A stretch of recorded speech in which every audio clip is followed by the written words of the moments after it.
Talata 18, mga kaluluwang nag-uusap. 3, ang misang karaniwang iniaalay sa mga kaluluwang tuwing undas. Malapit na ang ikapito ng umaga nang matapos ni Padre Salvi ang kanyang huling misa. Halata ang kanyang pananalay at tila siya ay nested. Nagpupulungan ang mga mana at manong sa simbahan sapagkat hindi sila pinansin ni Padre Salvi na dire-diretso lamang na naglalakad paakyat ng kumbento.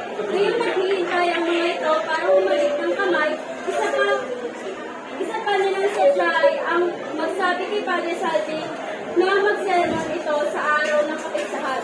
3 pari lang ang kanilang pinagpipiliang magsermon sa araw ng kapistahan. Ito ay sina Padre Salvi, Padre Damaso at Padre Martin.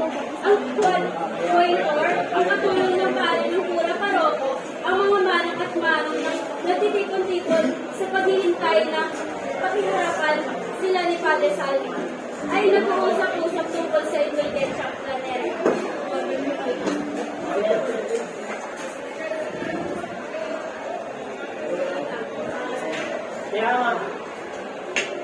Kaya nga talagang kailangan ito.